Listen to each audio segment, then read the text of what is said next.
Thank you. Good evening.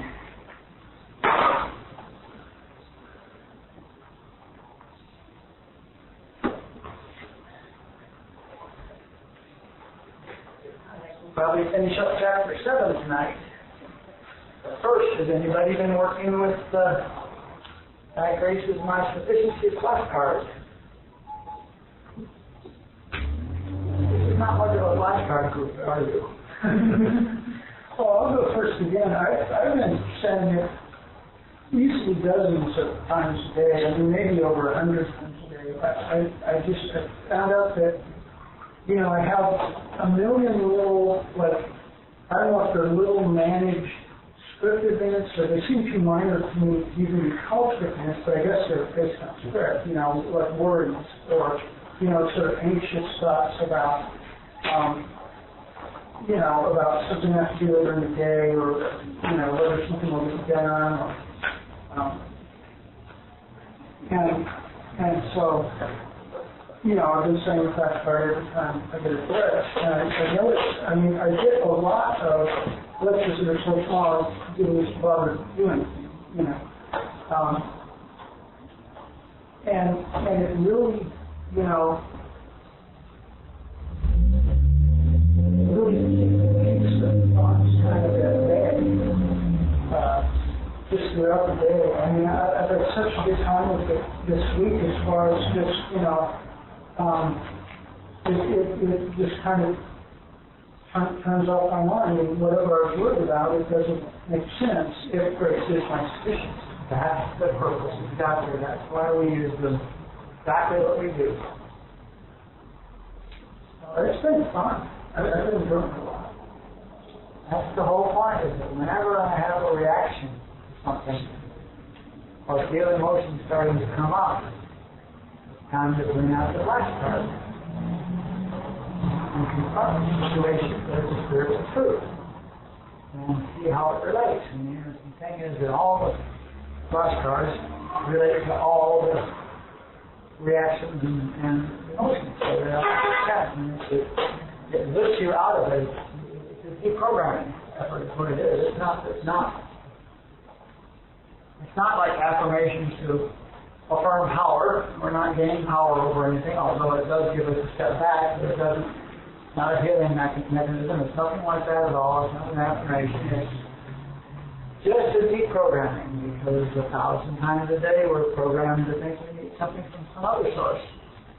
The world constantly tells us in every form of media that we encounter that God's grace is not my sufficiency, that what I need to do is get a faster car or whatever in order to have peace.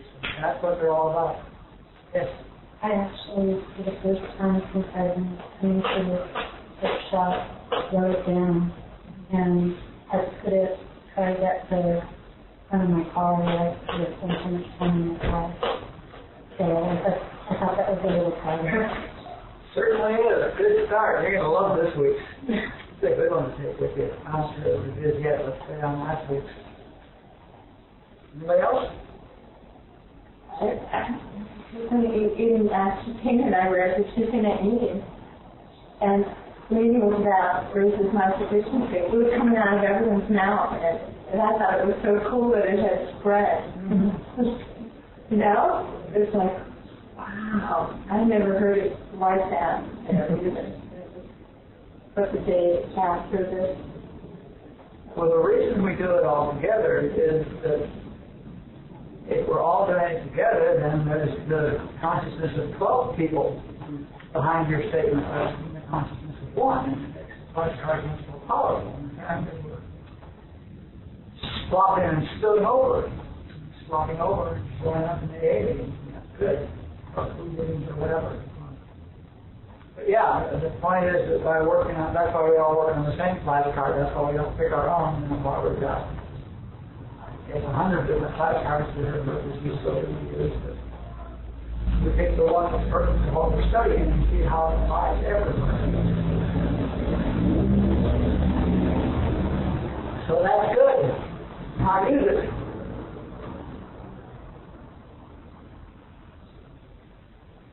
But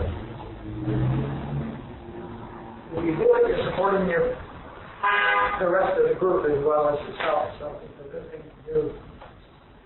Let's move into chapter 7. We're at page 100, companionship. And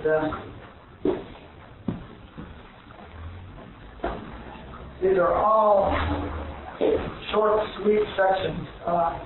Each of these, I understand, each of these sections, most of them anyway, could be a whole class. And that's not the point of the book at this level. The point of this book is the point of this chapter is to demonstrate how practical a life lives based on by grace is my sufficiency can be. And we can get a lot more into detail into it. I don't know what the class is going to look like when we finish this book. We may get into any or all of these topics, but right now it's just to give a quick overview of what this looks like. So let's do companionship with the time. Read a bit, pass it on, see where we go. Companionship. By now, perhaps we're beginning to see that all of these human difficulties are exactly the same. They are all a lack of grace, a lack of realization of what is in our lives. If we want more companionship, we let it flow. Just like supply. We can be a companion to as many people as we find it in ourselves to be friends. We can start experiencing companionship by taking care of a plant or a pet. It's like emptying our closets of the things we don't wear to find the supply from. By becoming companions, we experience more companionship, and it will be reflected back to us as others who become our companions. After all, we are only being companions to ourselves. So you get it, if you need companionship in your life, be a companion, get out there. When I first got sober, I was living in a half a garage. It was a two-car garage where half of it, they partitioned it and turned half of it into a very small apartment where you can guess what size it was, half of a garage, one-car garage was. And I was pretty badly damaged after all the drinking I had done and all the time I had spent. And so I lived there very peacefully and quietly for 3 or 4 months, and then I wanted some life in the place, so I did exactly this. I bought a plant, and took care of the plant, and the plant flourished, and so then I went out and got a kitten, and I trained the kittens to not eat the plant, with the extent of its instructions, and that was how I opened up the companionship thing. So this is not a period. It wound up me and the cat and the plant and Joel Goldsmith books for 3 years. Not bad. So that works. Questions, comments? Simple, huh? So that's the relationships. Just a little bit more reaction. Any problems that we think we have in relationships between well-intentioned adults are based on what appears to be a conflict of interest. But what is does not have conflicts of interest with itself.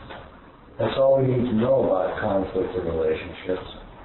What is does not have two expressions of itself, which are in conflict. What is fulfilled, complete, finished. So there can be no conflict of interest. When we realize this, the picture changes and the conflict dissolves. It may look seemingly like we sit down together and address the question of how we can have a conflict of interest. We both are interested in the success of our spiritual growth individually and mutually, and in the success of our partnership, so there can't really be a conflict of interest. An apparent conflict means we're not clear about what our interests really are, or about how best to serve them.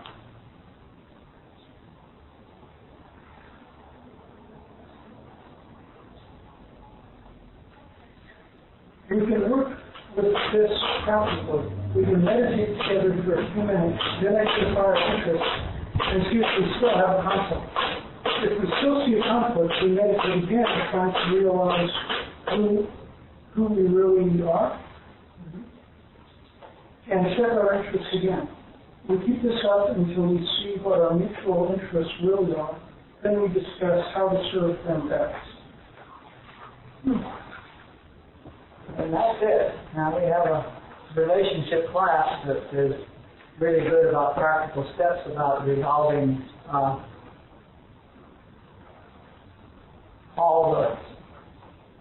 learning the appropriate methods for communicating and accomplishing what needs to be accomplished without destroying the relationship. But those are pretty much this world type principles. They're very good, but they require a spiritual adult, and if this is a relationship between two spiritual adults, then what's said here is true in the relationship between two spiritual adults.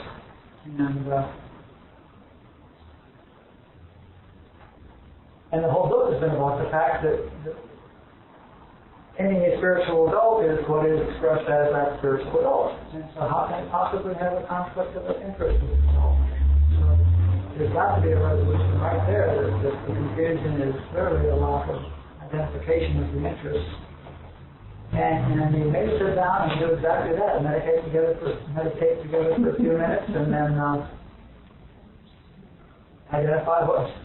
state what your interests are, and perhaps it includes making your case, not trying to dictate anything, but just making your case and explaining your interests, and the other one can do that, and you can talk and explain your interests, and see if the problem is resolved, and if not, then meditate again. Because you're not high enough yet. You're seeing small self's interest rather than my interest. With a conflict, it means that I'm looking at Lee's interest rather than I am's interest. At least one of us is not doing what we were expressed to do if we have a conflict of interest. So, and it may look like, if one wants to go here for vacation and the other one wants to go here for vacation. The solution may be that each goes to the place they want to go to for vacation. There's no rules about it, but that's a fundamental truth about relationships. Hello. Hi, we're reading. Did you give her the book? Who's got the book? Joe's got the book. That's back to the weekly. Read a couple of paragraphs. Spiritual healing. Yeah, read a paragraph or two and then pass it on, please. Another primary motive for seeking spiritual consciousness is spiritual healing. Joel says that spiritual healing is a revelation that there is no power in human belief. That's so very clear. Spiritual healing reveals that what we are looking at was Hypnotism. The outpicturing of human belief, and that there is nothing sustaining it, no law or power underlying it. Every spiritual healing demonstrates the truth of this teaching. Do we all know what spiritual healing means? Remember back from chapter 2? Material healing is using doctors and medication and diagnosing problems and finding the necessary power to fix the power of the disease. And mental healing is the practice of using the power of mind to overcome disharmonies in matter, because matter is in fact mind expressed. Remember all that stuff that we talked about back in February, slow class? And spiritual healing is based way back, and I just say that really quickly here, but spiritual healing is based way back on the fact that there's only one power. So nothing in material existence has power. And it's based on the fact that what is harmonious, eternally harmonious. So there are no disharmonies or discords in what is. And so if we're seeing a disharmony, a discord, like a diseased person or something like that, then we're obviously hypnotized by the beliefs in world mind or human consciousness, because we're not seeing what is.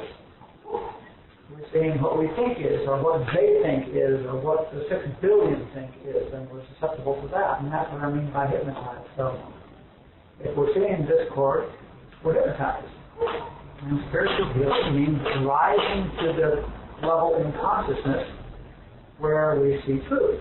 And this point is dissolved. And the problem dissolves. Or is corrected in whatever way it needs to be corrected. So that's what that's about. We've talked about what is being eternally perfect and harmonious, about what is being the only power, about what appears to be as the octave mind of the consciousness is filled with belief, and about the fact that belief has no power except we are accepted. Spiritual healing reveals that all truth. When the appearance of flu, let's say, is replaced with the appearance of wellness, with no material or mental intervention, we have our proof. Yeah, the statement was this. Spiritual healing is the revelation that there is no power in human belief. So Bill's point was, and the reason that he used spiritual healing so much in his work was that it was the carrot, it was a demonstration. If you see a person who apparently has an malady healed for no reason, except spiritual healing, what you've demonstrated is that there was no law to the disease. Because if there were law, it couldn't be healed. So it demonstrated that it was, in fact, just an appearance of discord. And that, in fact, there's no power sustaining that and no law holding it and no truth to it. So it's the demonstration that this whole thing is true. Thank you for that. I'm going to turn off my telephone too. I forgot too. I don't know where the receiver is. It's over here. Letting somebody call us, it will tell us.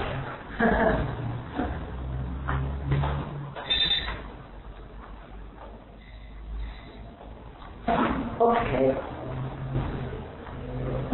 So, next paragraph, please. Well, I kind of have a question. Oh, sure. So you can't just tell yourself, you can't like just think about how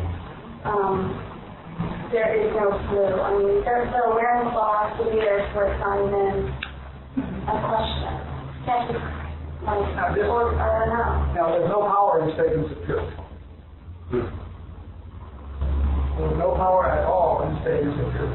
There may be with a group of people, stating truth, that there may be a mental healing that is possible. People who exert power of mind over matter if your mind is trained enough to do that, but there's no. Statements of truth have no power at all. You can know all the truth in the world and be just as impotent as when you know none of it. Jesus said, know the truth, and the truth will set you free. By knowing it, he means realize it.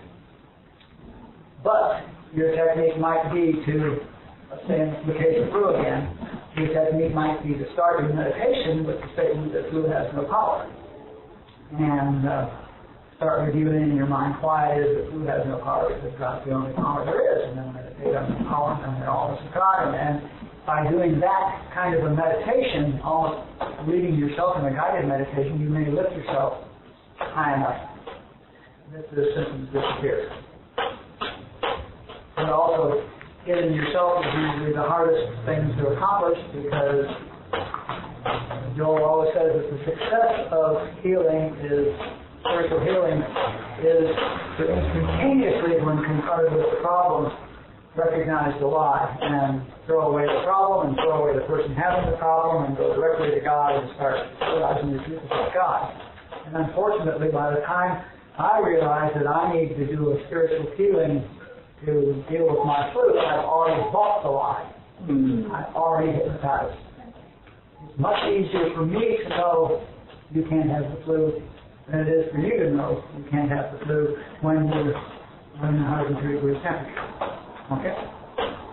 So you are somebody else. I mean, both can know it, but I'm more likely to be able to rise above it. So you can say it, but I can know it. It's easier for me to know it. So what you do is you call me and then I'll call you when I need help.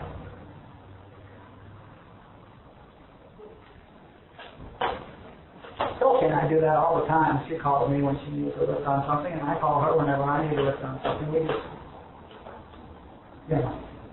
swap services.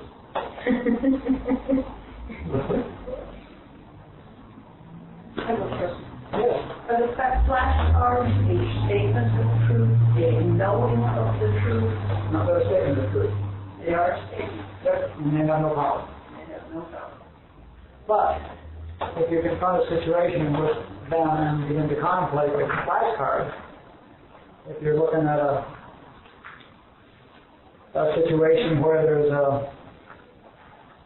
where you don't have any money and you're contemplating going out and starting a bank, and you pull out the flashcards out of graces my sufficiency, then that might make you fool. Instead of robbing the bank, start contemplating that and see if you can lift yourself up to the point where you may lift yourself up as high as you can. You may lift, the game is that you stand on that truth and see what happens. Or you lift yourself as high as you can and then you stand on the truth. And the repetitiveness of using the truth is what converts them from statements of truth to realized truth. It's the practice that does it. And that's the other reason that Joel says, healing is never for the person that gets healed. He doesn't heal people for them. What difference is it whether you get a healing from Joel or you get a healing from a doctor? You say you got a headache. You can call Joel for a healing and your headache is healed, or you can take 2 aspirin. And what's the significance of the difference of the healing? But he wants his students to develop the spiritual healing consciousness to prove to them the truth of these statements. It's not that the healing is the proof to the healee of the truth of these statements, it's the proof to the healer of the truth of these statements. So that's the practice that lifts your consciousness to the realization of all this truth. Although, in fact, if you get a healing from Joel, you get lifted. The healing, in fact, includes lifting the client to that level of consciousness, and you never slip back. So you do get something more than you get out of aspirin because you got lifted to the height of the headache disappearing. So you got lifted somewhat, and you won't slip all the way back. And the other thing that might happen is that lifting might heal something else, or who knows what happens there, and it might make you curious because read the book, The Art of Spiritual Healing. So there are advantages, but in particular, it doesn't make much difference whether you get a physical healing or a spiritual healing. The side effects of the spiritual healing are much better than the side effects of medicine. Anything else? Go ahead. The fundamental truth that spiritual healing is based on is that there's nothing to heal. If there's an unharmonious appearance in mind, it's just hypnosis. Someone with such an appearance goes through a condition of healing. He's thereby aligning his consciousness with the consciousness of the practitioner.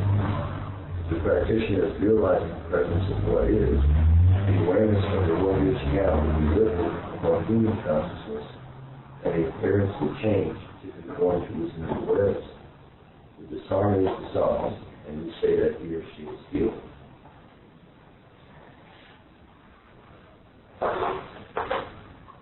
Simple but not easy. But that's the process. Is that clear? Okay.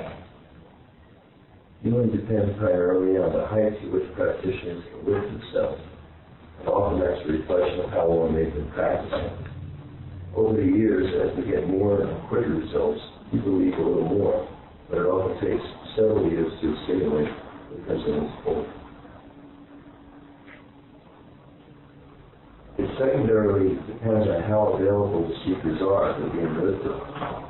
If clients are rigidly clinging to whatever belief is manifesting as the disharmony, they probably won't have a spiritual healing. Joe always continued working with the person for as long as the person stayed with him. And usually he was eventually able to break down the concepts because Joe was a very high level practitioner. But even Joe only healed 80 to 85%. And that's sort of interesting because Joel did perform such healings as growing arms on blood-like babies and things like that, and removing mongoloidism from mongoloid babies and stuff like that. So it was miraculous healings he did. And some people he couldn't heal anything for because they were so locked into their material consciousness. Because the healing is the result from the client's consciousness getting lifted above it. It's, not just that the practitioner's consciousness is that high, the client's consciousness has to actually get lifted, so the client has to be available for the healing. In the case of babies, who's the client, the baby or their parents? Children until they're 10 or 12 are really under the consciousness of the parents. So the mother would probably call them and align herself with Joel, and that would be sufficient. That's also why we don't try or can't. We can practice for our own case, but we don't try to heal people that haven't asked for healings because they're not open and haven't aligned themselves with it. It's their perfect right to stay sick and learn whatever spiritual lesson there is to learn from that or whatever it is they're doing, And just like nobody has the right to force me to go see a doctor, so now they have the right to not be disinterested in spiritual healing, so we don't play those games.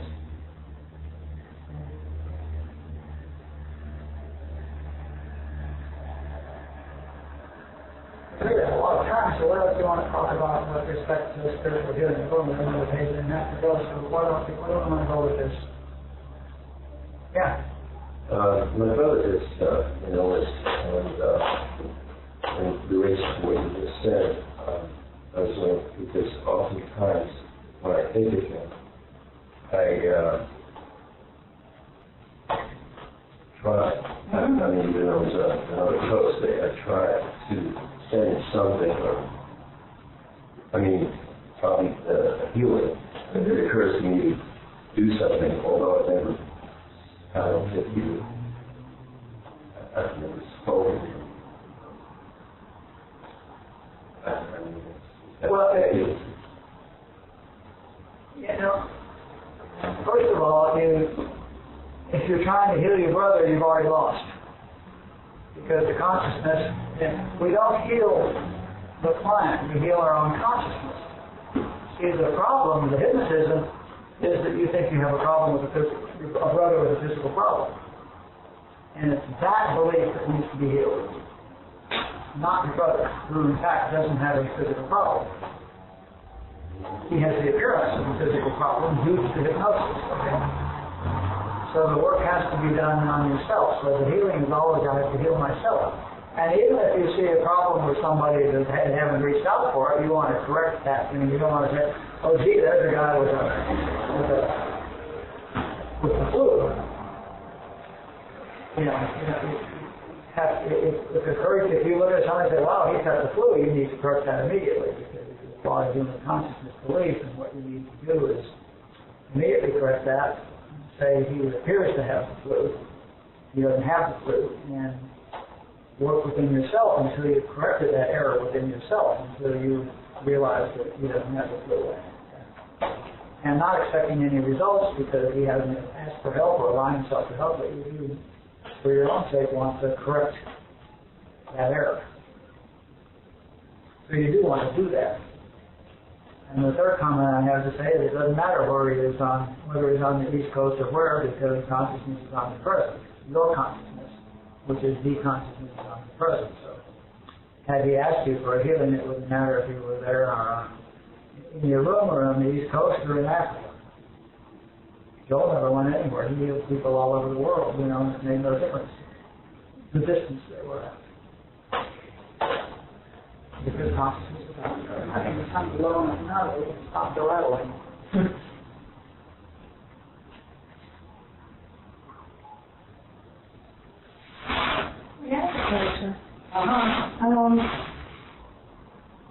Would it be possible to have a spiritual healing means the spirit is healed? The appearance of an unhealed spirit is ahead.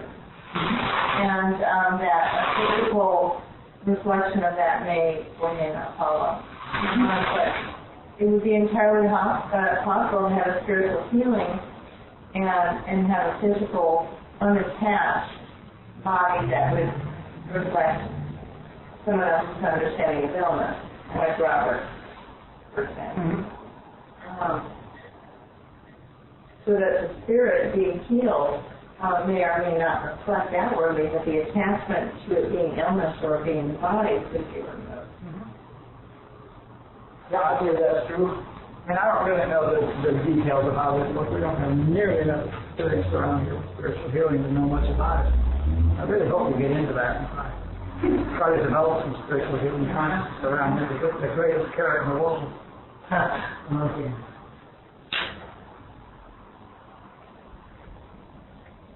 My best sense is that, people like Robert and Ramana Maharshi and Ramakrishna and Nisargadatta Maharaj, to name four of the really high people, all died from physical maladies. But it's clear to me that those people were so high that they had essentially no relationship to their body at all, and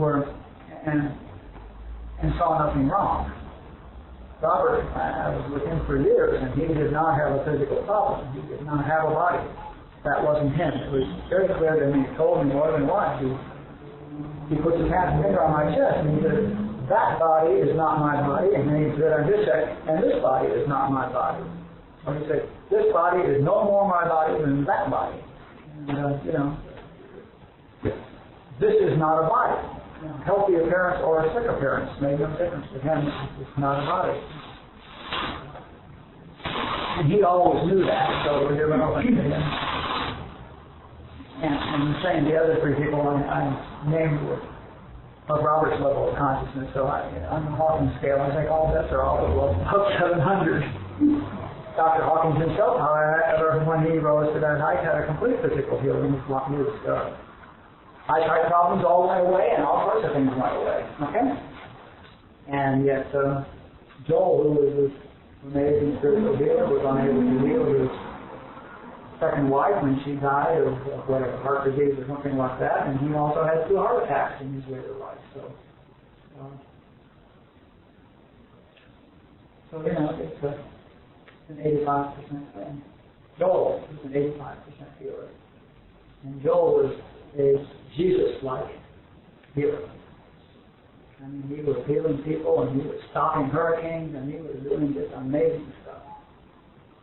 So, any little group that realized that although weather was an expression of God, harmful weather was not an expression of God. He had little groups that are in Hawaii that would see hurricanes and tidal waves into non-existence. And the entire time that Goldsmith was in Hawaii, no hurricane ever struck there.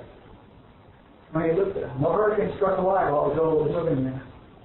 He died, and he looked at it just like that. The next day they come flowing through again. So, he had an amazing level of consciousness. And he had appeared to have heart problems. I'm sure he didn't think he did.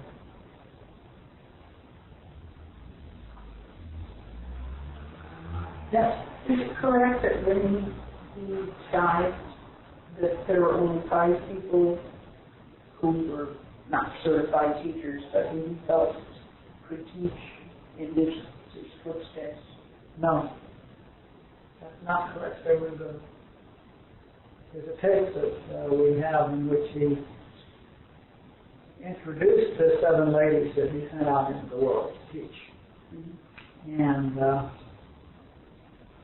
And that was just at one particular time. I also know of Barbara Mull, he sent out, he insisted that she go out and teach. And so she makes 8, and Meg Johnson down in Atlanta, he insisted she go out and teach, and that makes 9. And Walter Starkey, certainly a healer and teacher from day one, and that makes 10. And Herb Fitz was told by Joel to teach, and that makes 11. So there's more than that, but there weren't many. I mean, there certainly weren't 20. A dozen maybe. There's 7 ladies that he sent out to talk about Western reputation, including Virginia Stevens, who was sort of prophet.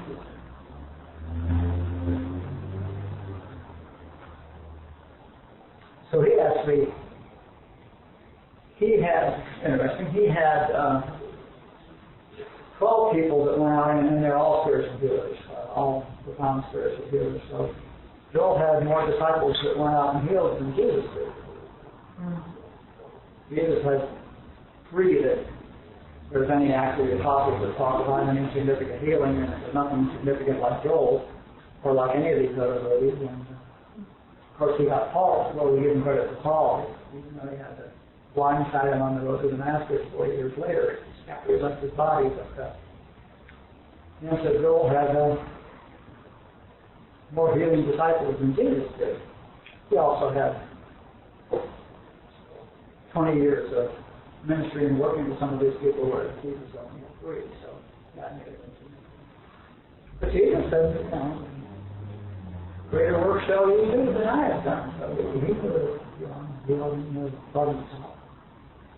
Anyway, Barbara Moles had students that healed. I know. We hear in her later tapes, in her 94 tapes, just acknowledging the fact that all of her students are healing. So that group was able to do that, and she had the instructions in Joel's consciousness to her in the early 90s that it was now time to raise up some students to having the Christ-like or Joel-like level of healing. So her group was, and their instructions would rise to that level of healing. And we don't hear about any of them as healers. Their healing success was riding on her consciousness, or whether they're still successful healers. We don't hear about that. I was going to ask about that. If somebody had Down syndrome and they're 8, and then the mom takes the little child back to the doctor that diagnosed them as Down syndrome, but they don't have Down syndrome anymore. I mean, that happens. It just gets kind of washed away, or it's so unbelievable for the master that it never happened. Well, the doctors have this one. We have no idea how that happened. Or if it wasn't even Down syndrome to begin with. Stuff like that. Told that his last wife Emma, she had a son Sammy who was spastic, and full-on spastic who twitched and just had no control of his body at all, hardly to speak of. And Joel worked with him for several years, and completely resolved that. It was a nice letter to Sam, the essay books that he wrote, and that was to Sammy, and Sammy wound up being an airline pilot.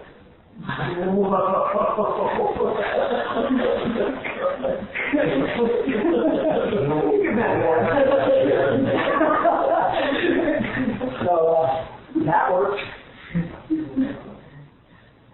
And there's some fun stories about that. And he was a young practitioner in Boston, when he was a Christian Science practitioner, and he tells the story about he had 27 cancer patients that were coming to see him, and he was making no progress with any of them. And he had looked at his schedule, and by amazement, there was an open hour in his schedule in the middle of the day. And he was clever enough to realize that that was not set by divine intent, rather than by oversight, and so he sat down and started to meditate for that hour. And the voice said, "How many patients do you have?"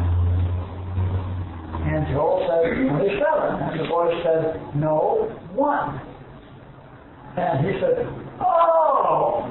And the calls started coming in, all over the city calling, the healings were happening right and left, so it's very impressive, that kind of story. I like that kind of story. He worked with a tuberculosis lady and worked with her for 3 years, and from that point on, he met all the, and handled the case, and from that point on, he handled all the tuberculosis cases effortlessly, except one, and he lost one. And there was a lot of tuberculosis back then, and he, So when you say work with them, what would he do? Would he just sit with them? Would he talk with them? Put his hands on them? No. They could be in Chicago and him in Hawaii. we'll do a class on spiritual healing, I'm sure, a full one about the technique, but he would just go quiet and rise in his consciousness high enough to realize the ludicrousness of the possibility that they had tuberculosis.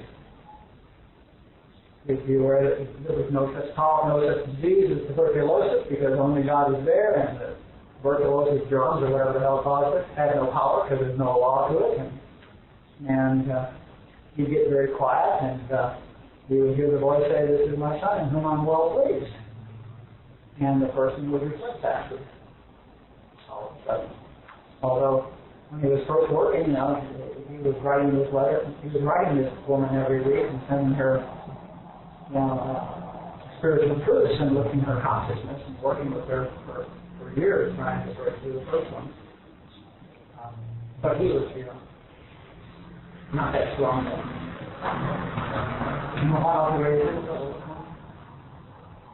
Is there any documentation or stories about him accidentally healing people? I mean, people who weren't asking for it, but were around him that... I haven't heard any. I mean, he healed people that didn't specifically ask him for healing in his classes, like he went to Joel's class and whatever was wrong with you got there. Just a process of hanging out in classes. All those people were getting, Barbara has a wonderful story. Barbara had an alcohol problem, still has an alcohol problem. And she went to her first class in Hawaii, the first Joel class that she went to, she did not have any hesitancy about having a couple of cocktails for lunch. And she went and had a couple of cocktails for lunch, and then not drunk at all, but came back with a buzz. Came back to the afternoon class with a buzz. And she said she sat down in a chair, and Joel looked at her. And she was stone sober. Just like that. Joel closed his eyes again, just like that, she was stone sober, there could not be any tipsy, alcohol has no power either, of course. Over consciousness, there's no power in alcohol over consciousness. So we're inadvertent here. It occurred to me, I wonder if that's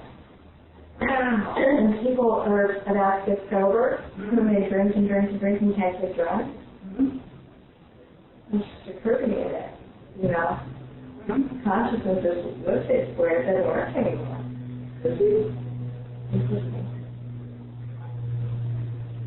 I thought I remember him Joel talking on a tape where these limited or Barbara's about having wards of hospitals cleared out of people who did inadvertently get healings. I thought I remember heard something like that.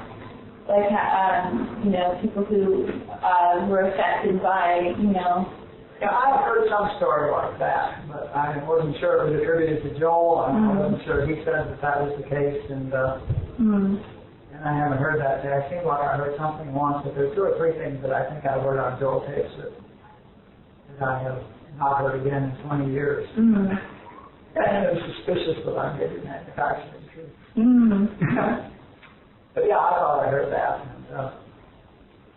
I would think that people, you never know where it's going. When you're doing world work, you never know where it's going to. And if you walked into a terminal cancer ward, then it's very likely that anybody that was reaching out to God for help was going to heal, for example. Because they're all...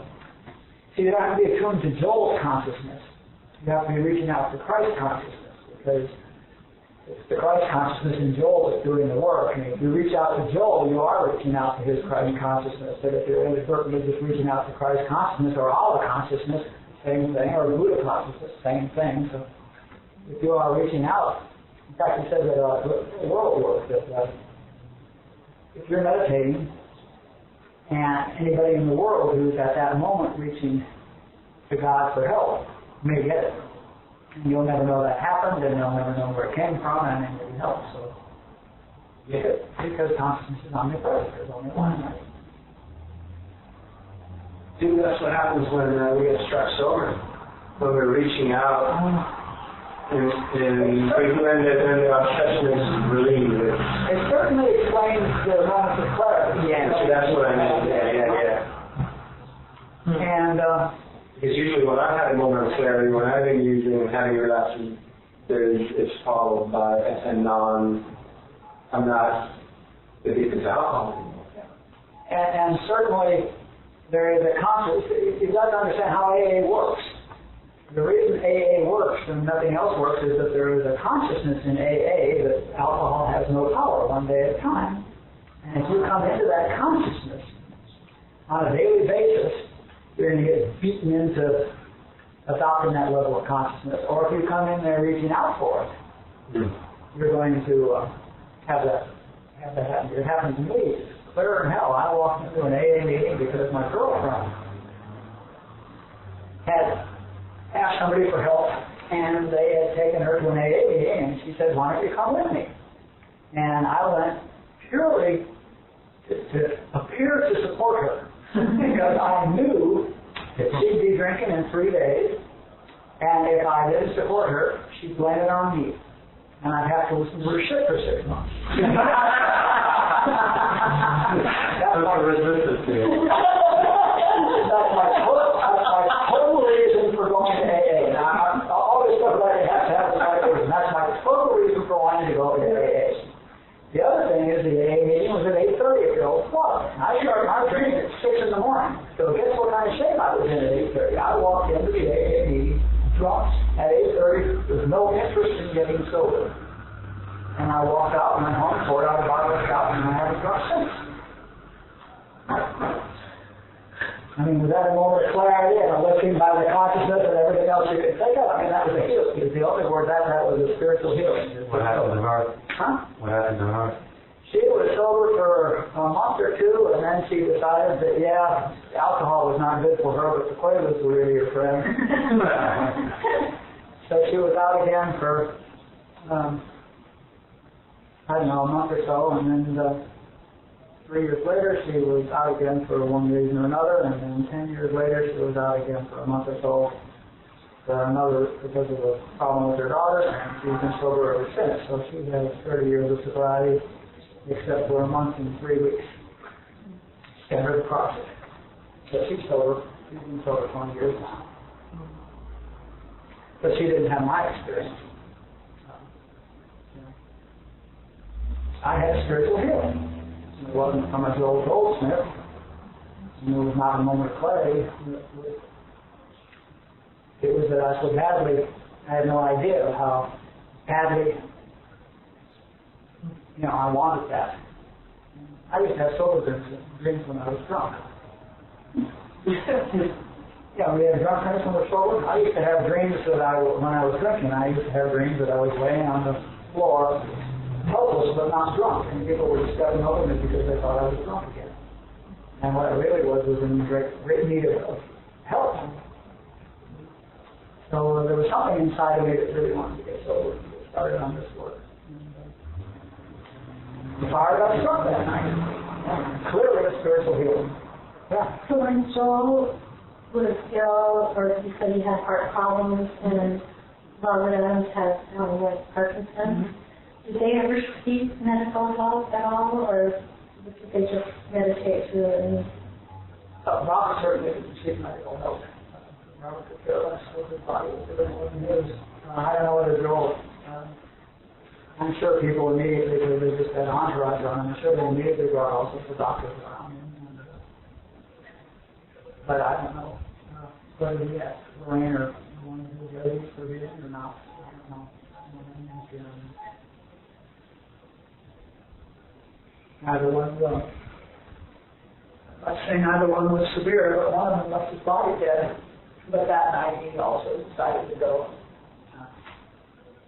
He was fully conscious and told the doctor to get the hell out of there and left. Let's move on. We only have 2 small sections left, and when we get through this chapter tonight, then we can do the last chapter in August, and we'll be done. Who's next? Do protective work. Protective work. Joel talked a lot about daily protective work. Protective work is not protecting us against any power. For example, we do not do protective work to keep the food drivers from making us sick. Protective work is the exercise of lifting ourselves in consciousness every morning, perhaps many times a day, to the altitude where we know that viruses or anything else have no power. We don't stay well by protecting ourselves from germs. We fail to stay well by protecting ourselves from human belief that germs have power. Remember, lies have no power except when they're expected. Yeah, I get that when you're listening to Joel about protective work or Barbara talking about it, you're not protecting yourself from anything except the erroneous belief that there's a power separate from God. Okay? You're not protecting yourself from powers other than God. You're protecting yourself from the insidious, subconscious, infiltrating belief of the 6 billion who believe there are powers other than God. So you're protecting yourself from that, from getting, from having that belief stuffed into your consciousness just by the presence of so many people around you. What do they call that type of advertising? Subliminal, yeah. The belief in the power of things other than God is radiated out subliminally by the 6 billion. And so protective work is against the belief, not against another external power. Okay. We practice protective work by starting each day, perhaps while still in bed, with only a 1 or 2 minute meditation, remembering the truth. There is only one power. Anything other than what is impotent, and nothing can cause disharmony. Then during the day, when someone says, "Are you going to get the flu vaccine?" we say to them, "No," and to ourselves, "Because I don't need to. The flu vaccine has no power, and neither does the flu virus itself." Every time we're tempted to believe that something other than what is has power, we remind ourselves that that's not true. The work is daily because the 6 billion are transmitting and we receive the false beliefs 24/7. We become re-hypnotized if we do not take cognitive action. Joel said to his students that nobody has risen high enough to not do daily protective work. He's constant reminders. And he claimed that he did it daily. Yeah, well, last time we went through this, the appearance was good at working at college, and I always had a flu shot. As I used to get them one, where they only let the old people and me get them. And I didn't get a flu. I just practiced this last year. No flu shot. I would get it 4 to 5 times a semester. I would get it anytime I went. No flu. No flu. There was no flu, no cold. Nothing. Everyone coughed on me. I stopped telling them not to cough on me. Yes. Because then I believe that they're not right. Then you think coughing has power. Don't cough on me is a statement that you think germs transmitted by coughing has power, and you just lost it. And in that statement, they do. Remember, we talked about this being appearances and such like, but outside of a spiritual consciousness, food has power. Food germs have power, you know. All these things have power in the material world. It's just that whole thing is, the whole material world is hypnosis. So, you know,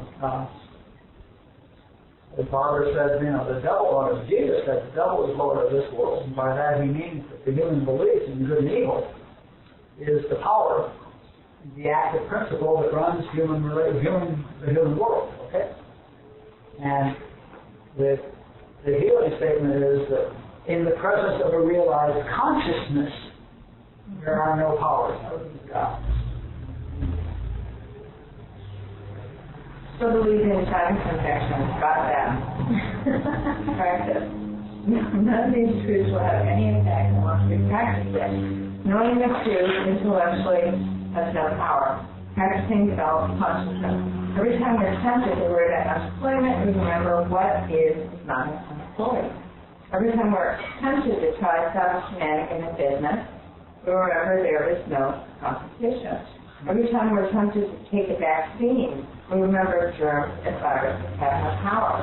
Every time we're tempted to believe something other than what is has power, we remember that it doesn't, and that it is not necessary for us to do anything. Remembering over and over is what builds consciousness.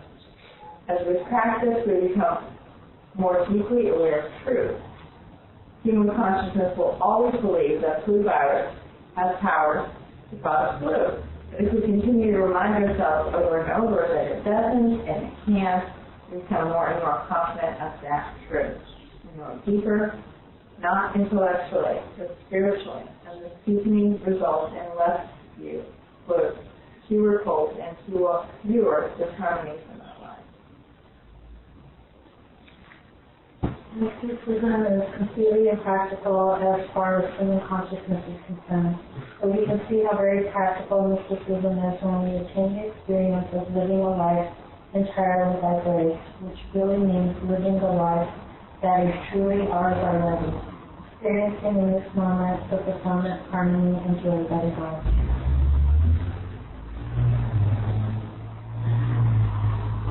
So how do we get to the experience of grace?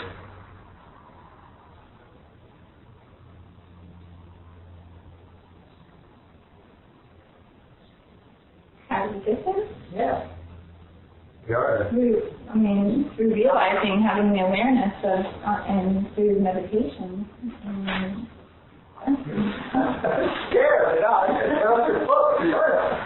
yeah.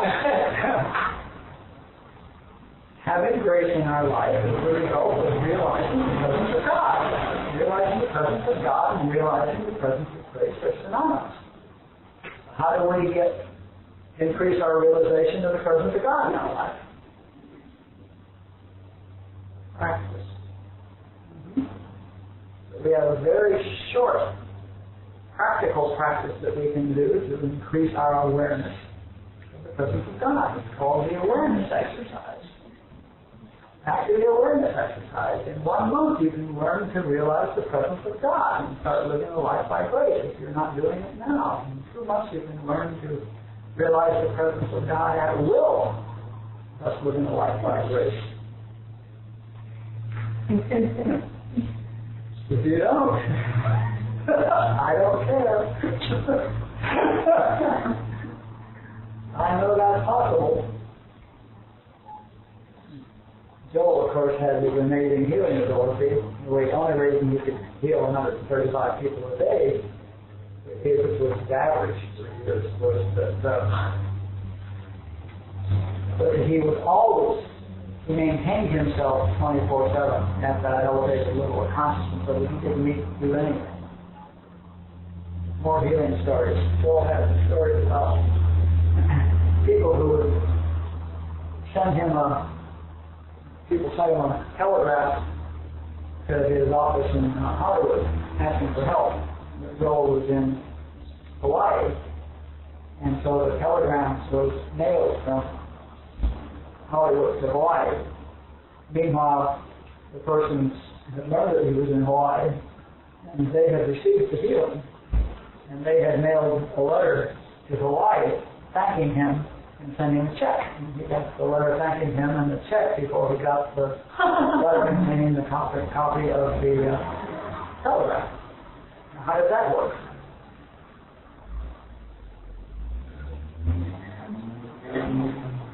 The letter had nothing to do with it. The letter was the person's statement that they were aligning their consciousness with Joel's, and in putting the letter in the mailbox, they aligned their consciousness with Joel's.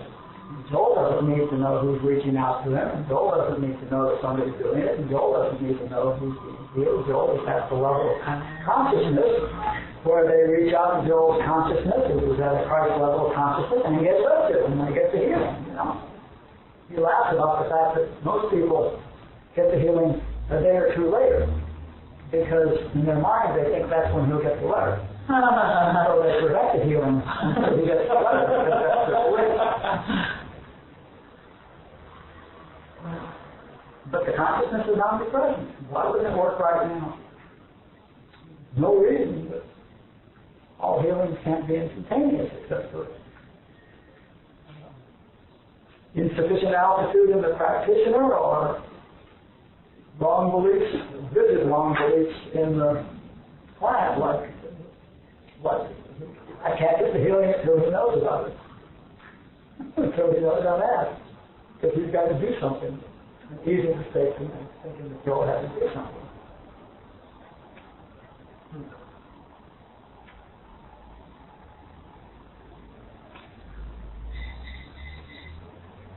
it had left that eye was wrong in here. That's just how I get some of the calls. This week's flashcard, and the flashcard for the rest of our lives, is I don't have to do anything. Is that okay, Adele? Yeah, it is. Is that one the Switzerland with you, okay? I don't have to do anything.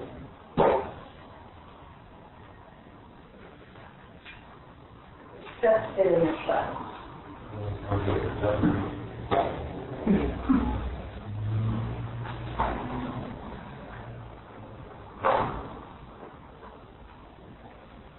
Like what's that great one Joel starts puts in front of his book, there's a couple of quotations in front of all his books, and one I love is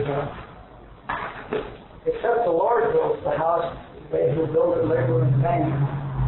Which is to say that not only I don't have to do anything, but I myself can't do anything. The other side of that is not only do I not have to do anything, but I can't do anything. Jesus said that I of my own self can do nothing. Yeah, the really cool implication in that is that there's no, if I believe I have to do something, I believe there's a problem. Absolutely. And you've already lost the healing stuff. Okay. That's the problem. There is no one. The problem with that. See that? You see how this card is a deprogramming card? Yeah. When you look at any situation that's coming up, I don't have to do anything. And through practice, this one and come back next week, because I want to see if you're using it on everything.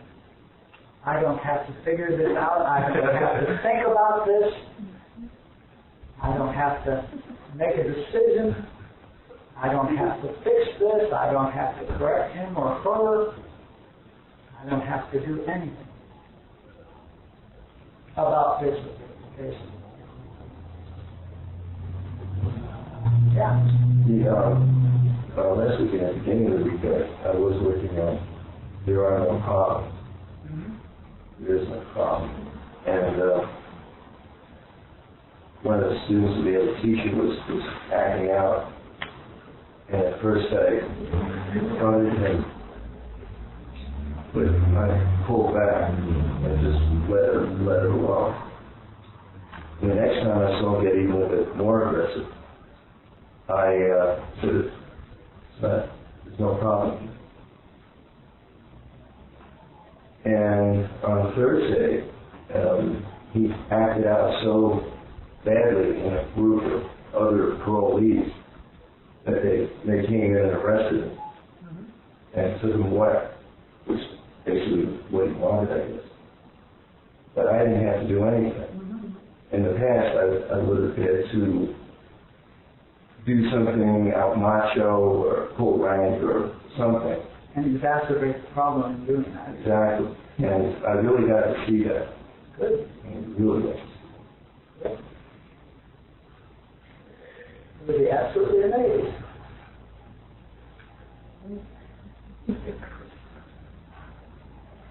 But she's right. Except realize the presence of God. Except have the grace of God working in my life.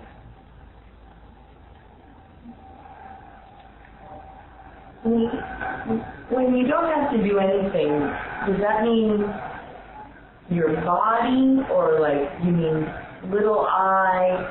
Can we take footwork, or is that doing something?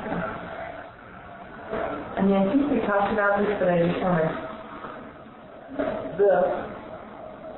Right now, I have an appearance that I'm trying to find a job. Yeah. But I'm trying really hard not to do anything, really. But part of me is wanting. Well, I don't have to do anything doesn't mean that nothing will get done. Okay.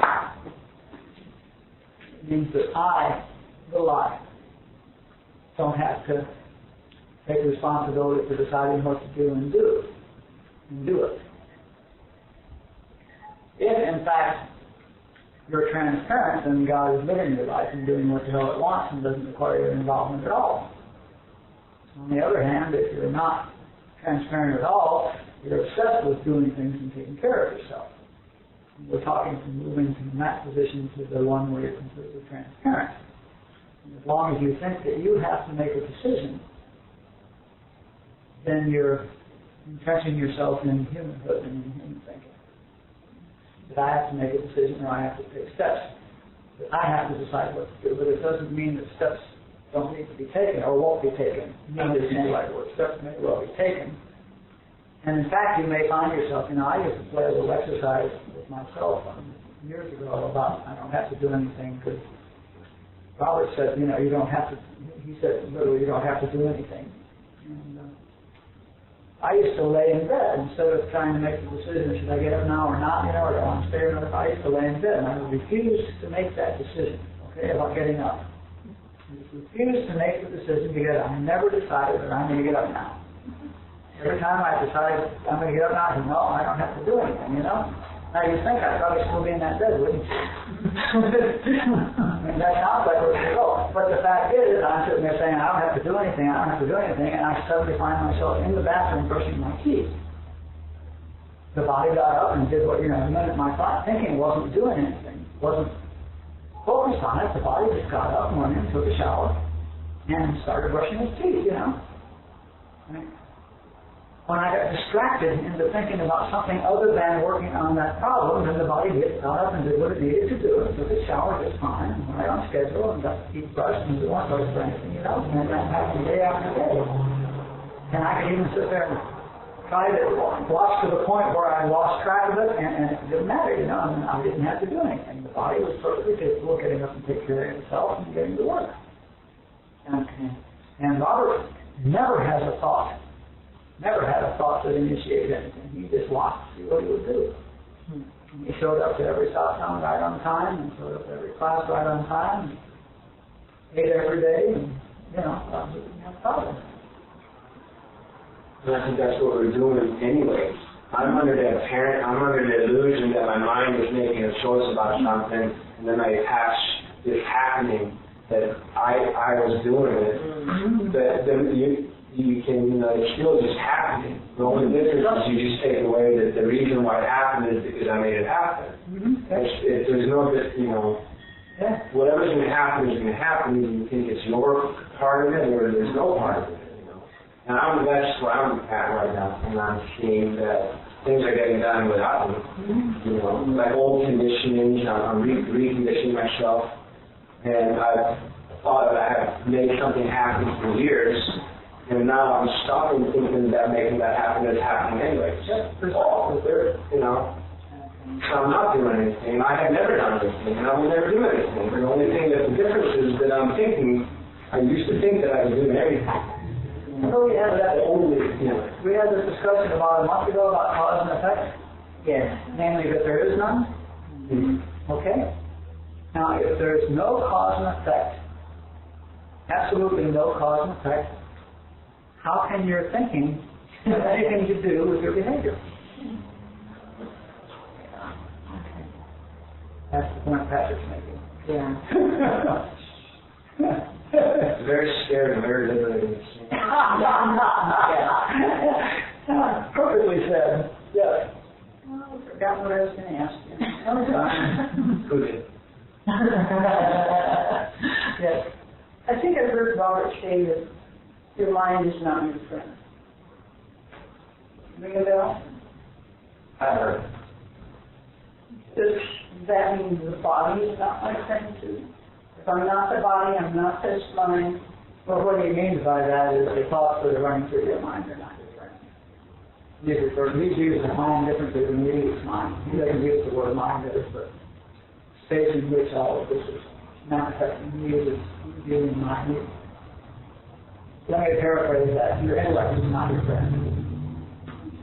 Thinking about it is not your friend.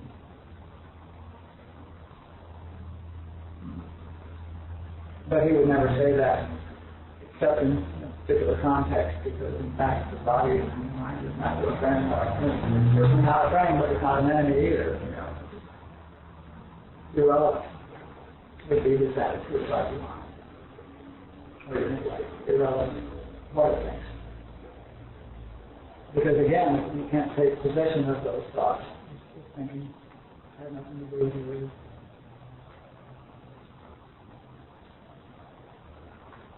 I think we'll do a class on cause and effect here again after we finish the book. I think we're going to start. I would love to. I think we'll dive in there. I think, we're going to spend, we got 4 more weeks and we got 30 principles, and we can talk at some length about what each of those mean, and all that will do is reinforce or reiterate everything that we talked over in the first 7 chapters, that will.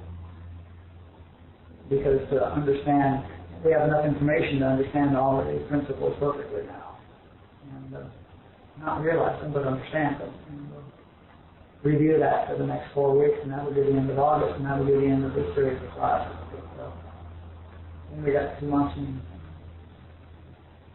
October and November, and I think we'll start jumping off the deep end because there's no swimming here in the shallow water.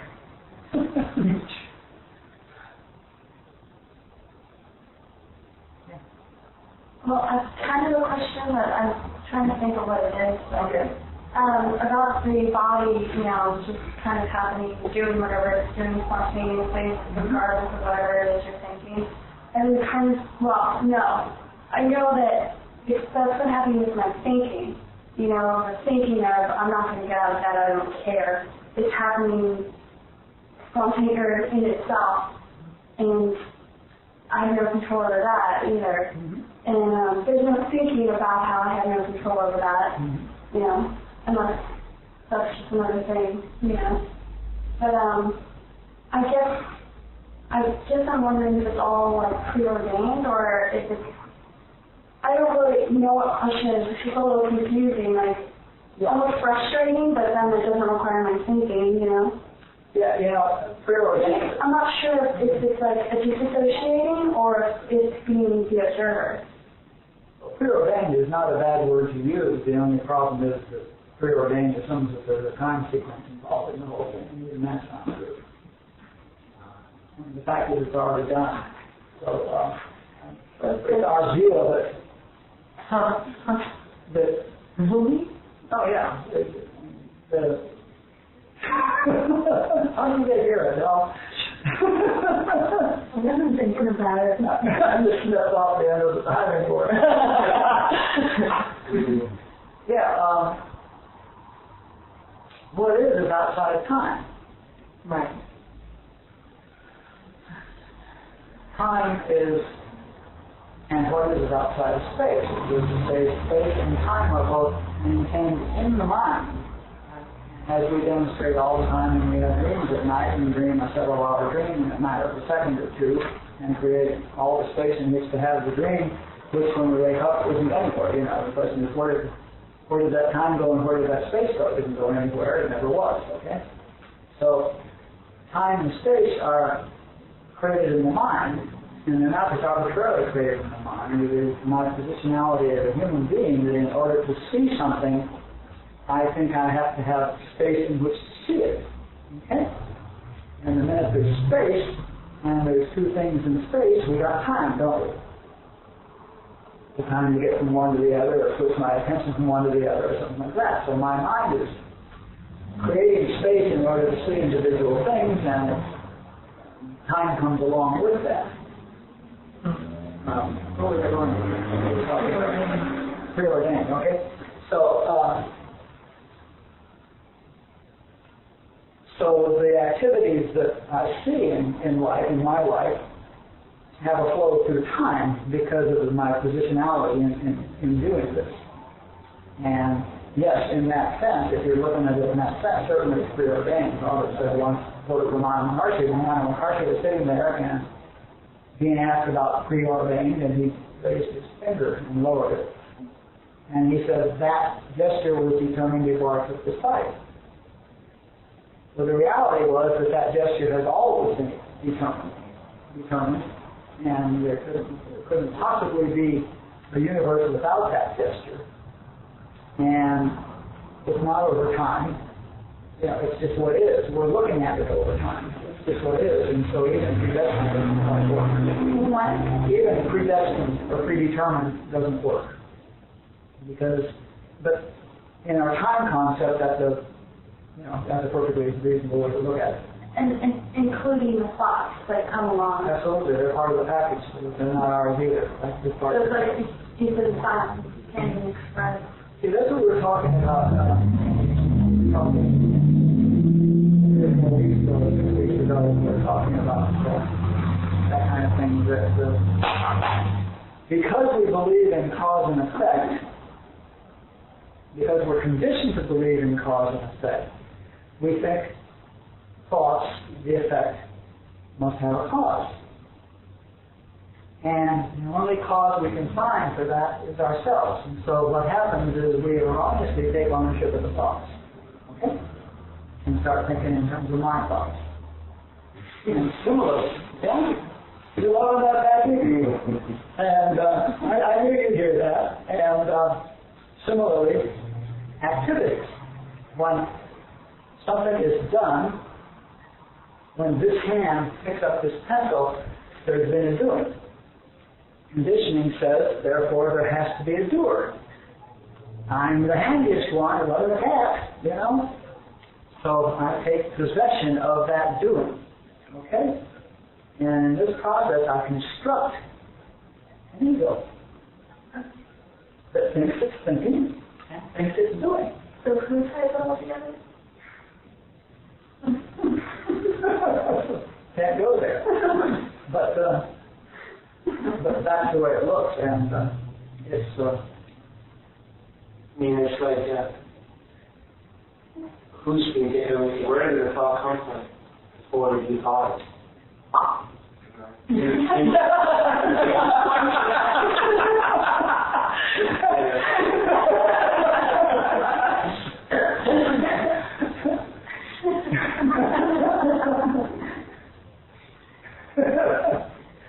Nowhere. Came from nowhere and never went anywhere. And where did it go? There's some hopper somewhere. There's some hopper somewhere over there that we don't see that's filled with all the thought flights. Huh? There's no bucket over there that catches all the thoughts. Where did it go?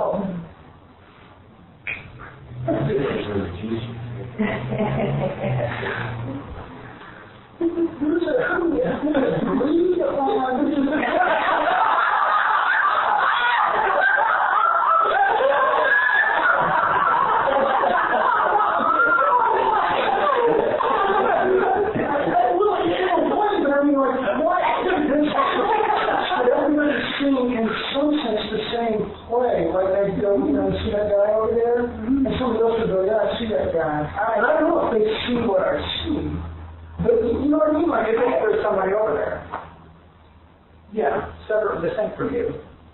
Well, I think that's the appearance, anyway. Yes. But if you get back just one step into reality, and you'll have to be forced to realize, just on the content of this book, you will be forced to conclude that the consciousness that is looking through these eyes is the identical consciousness that's looking through her eyes. The eye that I am, that is looking through these eyes, is the same eye that she is that's looking through those eyes. There's only one eye. There's only one life. Back here 3 or 4 chapters ago. There's only one eye. There's only one consciousness. There's only one life. The life that is living this body is the life that's living your body. It's the same life.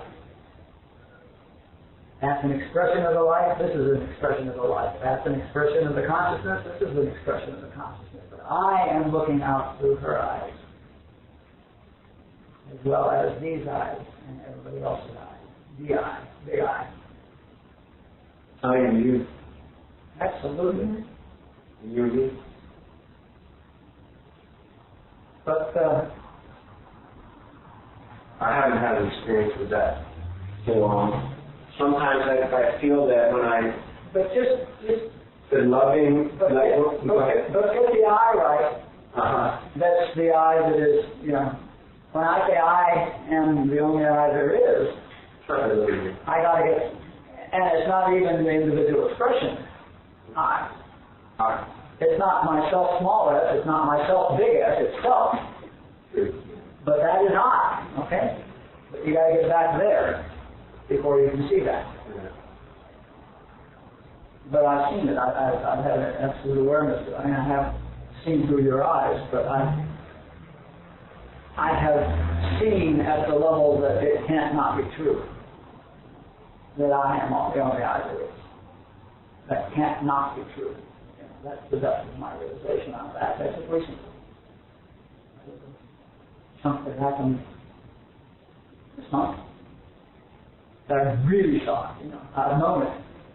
By one week. Huh? By 1 week. I've known it, but I really got it. There's only one eye. So it's not difficult for me to see the same thing regardless of how many eyes I'm looking through. And if we ever get to a class on quantum physics, the only way that quantum physics makes sense is that the same eye is seen through all the eyes. Quantum physics is impossible without only one consciousness. Doing all the observing, it becomes very important in quantum physics. The observation of the state of a situation is what determines it, is what realizes the actual state that it's in out of all the possibilities. Okay? You have to see it to make it, so to speak, have reality. And all sorts of paradoxes arise if he and I are looking at the same thing and seeing it different. Or you got one person in the room. If we got two different collapses going on here, collapsing the possibilities into this discrete reality, then we got a problem because we might see things differently. But if I see it through her and I see it through me, then there's one eye seeing it, and it collapses into the one state that it in fact does collapse into, and there's no problem. And the quantum physicists haven't quite taken, they've got the physics and the math working fine, but they haven't taken quite the philosophy to that depth yet. They haven't realized that by building the theory of quantum physics, they have put themselves in the position of being forced to throw themselves out. Which just delights me. So the big eye sees the same thing, but then the little eye evaluates or judges, and then because one person might say this looks beautiful, and another person might say this looks ugly. You're seeing it the same. That's local. That's what? That's local. That's personal. Okay. I'm not even seeing it the same. I can have all sorts of shit on my lenses and not see the same thing we do, but what we're looking at is the same. Okay. But I can be seeing entirely my hypnosis, and in fact, what people are doing, and we don't agree on what we see. Listen to witnesses at a trial. Right. The murderer has blonde hair and dark hair, and it's tall and short, and nobody has any idea what the other one sees. There's very little agreement on what we see or hear.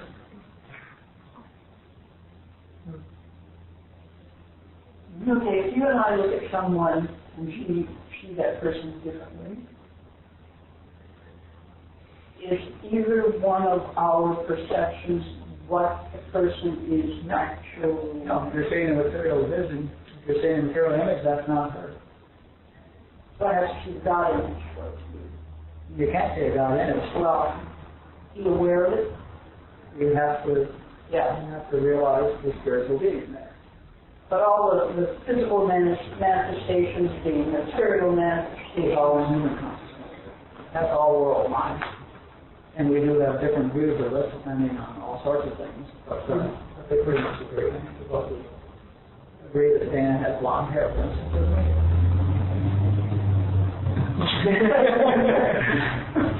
Sure.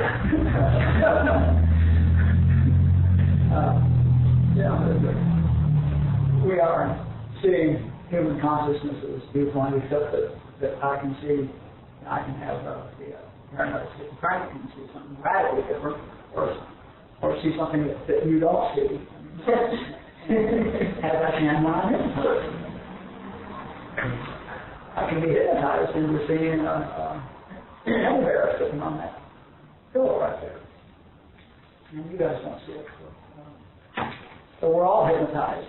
But we're all hypnotized by the same human consciousness, okay? But we're influenced by the way in which we're hypnotized by our own predilections towards it, like we're hypnotized by South Bay, California people, yada, yada, yada, and some are hypnotized by the women, and we're a bit selective about what parts of human consciousness we can look at. The great bulk of what we pick up from human consciousness, we're all hypnotized by the same human consciousness. But then we have our own beliefs which add all the flavor into us too.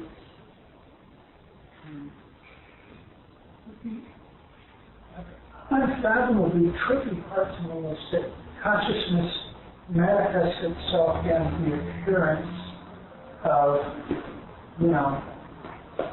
trees and people. And, it's absolutely incredible. It is absolutely incredible that there is anything. And yet, there couldn't possibly not be. So those are two statements to me. Incredible what's here, and yet it couldn't possibly not be. But if it strips the least solidity of them, it scares me. It what? Just the,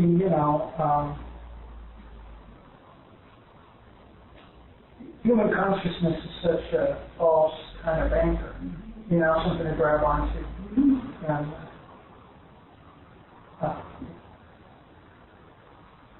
that scares me. Joel says over and over and over again, don't believe the appearances. Don't believe appearances. Don't believe good appearances or bad appearances. If you believe good appearances, they're going to get bad because that's the nature of it. Changes. Don't believe the appearance. Not true. I feel like I've spent all my life in a movie that isn't there, wondering why people are saying they're lying. I'm wondering why you're saying the lines that are done. The movie that's done, and I'm in the movie as the actor wondering why you're doing it. If I was in a real movie, and I spent all my time wondering why you're reading that, isn't that insane? Yeah. I just got feeling that like shit. It's like, whoa. I keep wondering why maybe I can change you. I think about it now. If you stop saying that line, and the movie's done. It would be like the people in the movie doing this. Or like when we're at home watching a movie and saying, can I be that person behind you? Right, why are you saying that? Well, let's leave it there. I don't have to do anything. Let's get quiet for a minute.